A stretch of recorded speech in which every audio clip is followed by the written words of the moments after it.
खुलुमबाय स्टुडिअ दं आं रबिन बसुमतारी। बे समाव बोथोरखौ लानानै मोनसे सांग्रांथि रादाब। बोथोरखौ लानानै सांग्रांथि फोसावदों मिरु बोथोर बिगियाना। फैगौ 4 सानसिम बोथोरा गिख्रंथाव महर लानो हागौ। नंगौ, रंजालि बैसागु फोरबोनि समाव बोथोरखौ माब्लाबा सान्दुं माब्लाबा अखा, बारहुंखा सारअन्थाइजों गिख्रंथाव महर लानायखौ नुनो मोन्दों। जायनि थाखाय बोथोर बिगियाना रायजोआव येलो एलार्ट फोसावदों। मिरु बोथोर बिगियाना सांग्रांथि रादाब फोसावनाय बायदिब्ला फैगौ 4 सानसिम बोथोरा जोबोद गाज्रि थासारि जागोन। गोजौ आसामजों लोगोसे गेजेर आसामाव गोबां अखाजों लोगोसे गोबां बारहुंखा सारअन्थाइ फैनो हागौ। जायनि थाखाय बोथोर बिगियाना माखासे ओनसोलफोराव येलो एलार्ट फोसावदों। कक्राझार, चिरां, बाक्सा, उदालगुरि, बरपेटा, बङाइगाव, गवालपारा, माजुलि, हाइलाकान्दि, धुबरी, नगाव, मरिगाव, कार्बि आंलं बायदि ओनसोलफोराव बोथोर बिगियाना येलो एलार्ट फोसावदों।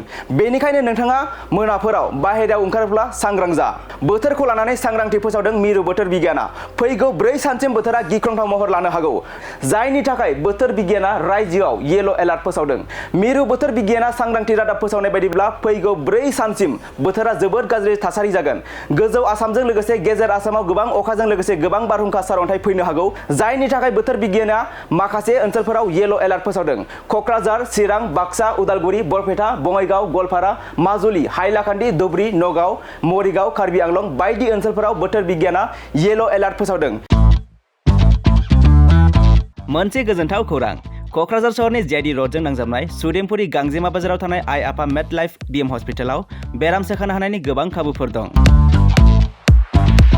जेरै नोंथाङा आइ आफा मेड लाइफ बिएम हस्पिटालाव गासै समावनो इमारजेन्सि डक्टर्सफोरखौ एभेलेबल मोननो हागोन। आरो बेयाव medical laboratory, pharmacy, paediatrics, medicine, gynaecology, radiologist, surgery, dental, cardiology, gastroenterology, urology, dental x-ray, play area, x-ray, sonography, OT, थामहिनबा अपारेटिं थियेटार, आइसिइउ आरो एनआइसिइउ, पिआइसिइउ फोरनि डक्टरफोरा एभेलेबल दं। लोगोसे normal delivery, C sections, gall bladder stone, kidney stone, appendix आरो हार्नियाफोर बेराम जानायफोरखौ operation खालामनायनिबो सुबिदा दं। आइ आफा मेड लाइफ बिएम हस्पिटालाव सप्ताफ्रोमबो फार्मासिजों लोगोसे लेबरेटरि आरो सप्ताफ्रोमबो इमारजेन्सि सार्भिसजों लोगोसे 24 घन्टा जेब्लायबो खुलायै थागोन आरो बेयाव लांलाय लाबोलाय खालामनो थाखाय एम्बुलेन्सनि सार्भिसबो थागोन। बेनिखायनो ओनसोलनि सुबुंफोरा बेराम आजारफोरजों भुगिनानै दंब्ला कक्राझार सहरनि आइ आफा मेड लाइफ बिएम हस्पिटालाव फाहामथाय लाफैनो हागोन।